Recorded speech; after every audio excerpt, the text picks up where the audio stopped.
morning. Welcome to Take Me Out to the Ball Game. We're going to get you caught up in the world of sports. So here we go. In the NBA, last night, the big news, not just the Bucks tying up the series with the Nets, but also Kyrie Irving getting injured. What does that mean? It means KD most likely is going to have to do it by himself in Game 5. It is back in Brooklyn, but the series is now tied 2-2. A series that looked like a blowout after Game 2 now looks like the Nets are going to be fighting for their playoff lives come Game number 5. That's tomorrow. Also last night, the Suns sweep the Nuggets. They're done.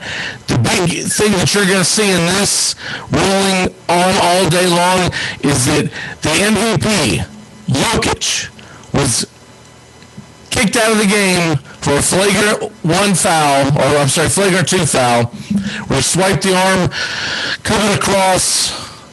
He admitted that he was going for a hard foul, trying to energize his team.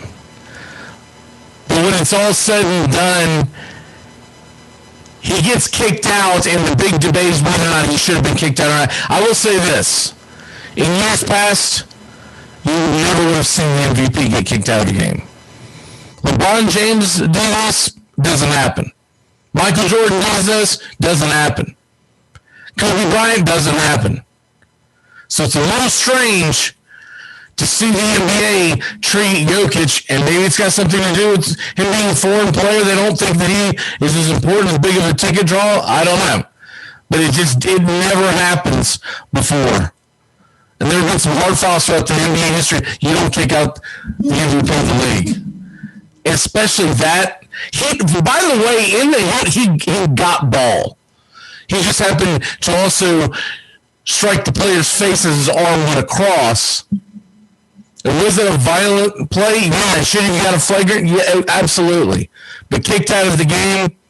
I don't know. Yeah, I kick you out of the game if you do something dangerous, like a guy's breaking away for a layup and you just torpedo him and knock him into the seats. NBA's gotten soft, my friends. That's pretty much what you can take away from that. A sport that's not soft, the National Hockey League rolls on in their playoffs. They're in the conference the conference finals. And it's weird to call it this year because it's not really conference finals because of the way they broke up the divisions. But they are in the Stanley Cup semifinals. So we'll just call it that, the semifinals.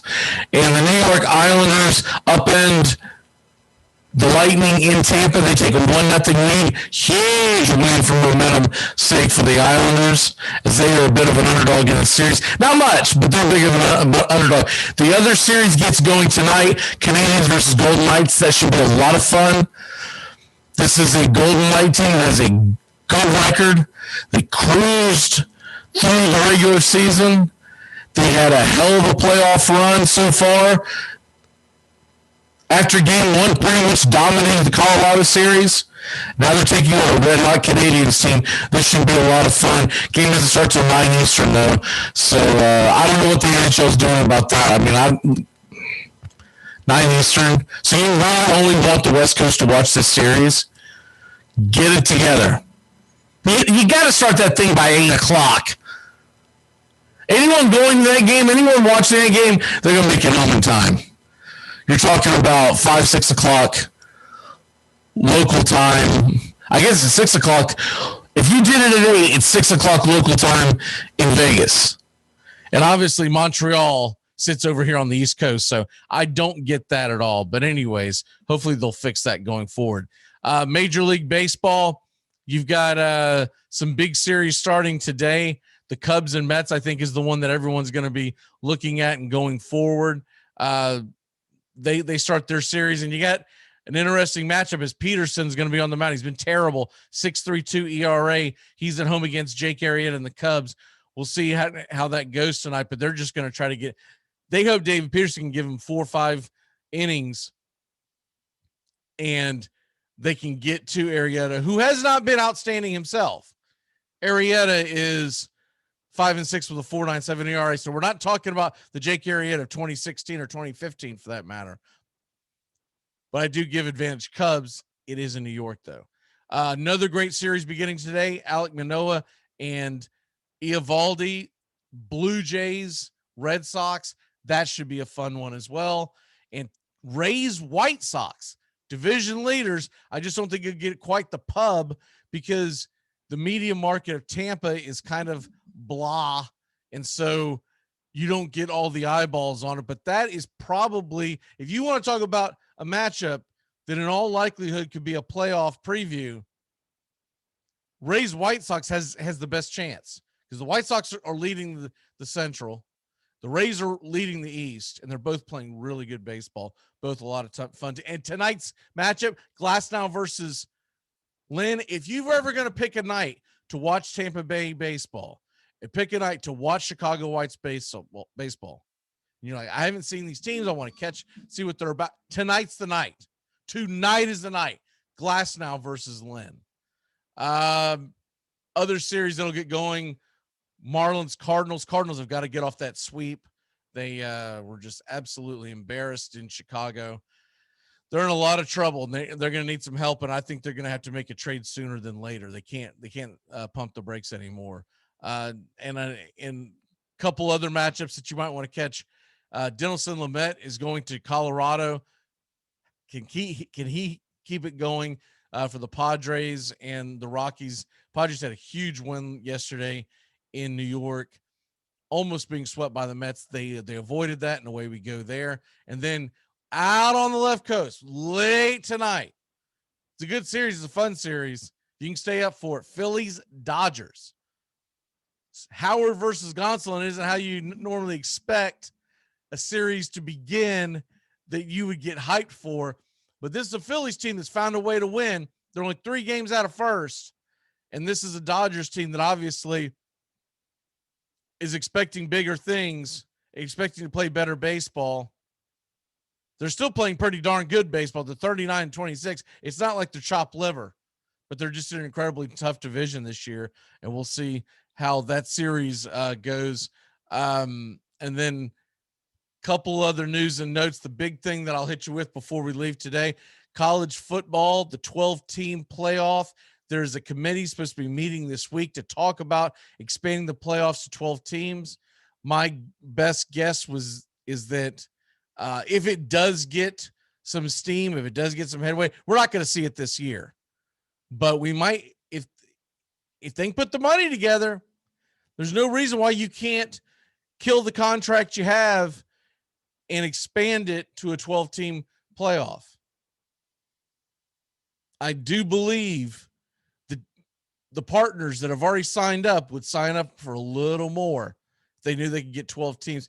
It's nothing but more money. But I will say this, 12 is way too damn many. You're going to kill the regular season if you have 12 teams in the playoffs. And I think that's a big mistake. I've said this all along. I like the number 7. Give me the 5 Power 5s and give me the 5 Power 5 champions, automatic bids to your conference champion. So that makes your conference championship already another one round of the playoffs. So in theory, you've got a hell of a lot more teams in the playoffs just by having a conference championship. Take 2 at larges. I would like to see one of them coming from non-Power 5 and then another one coming from at large, like an Alabama that doesn't make it in the SEC, etc. You do 7, that gives you still interest of one team fighting for a bye. And that would keep the level of interest regular season college football at an all-time high. Now, they won't do that. They're going to be greedy. They're going to put at least 8 in because they don't want to deny one game. So you can already go ahead and bet your bottom dollar on that. They won't see the big picture that they need to keep the interest in the regular season. And I saw a very good idea over the weekend Move the bowl games to the beginning of the season. Have the invitations based on last year's schedule, whatever you want to do. But move the bowl games to the beginning of the season. That would get them played. You would get a lot of interest. And we're losing too many kids not wanting to finish out the season because of the bowl games. They could get hurt. It's at the end of the season. Their team's not in the playoff, whatever. They dip out. Look at the Florida Gators last year in their bowl game. Their main stars didn't play in the game. We'll see you tomorrow. Have a great day. This has been Take Me Out to the Ball Game. We're here weekdays. Subscribe, like, and please share us.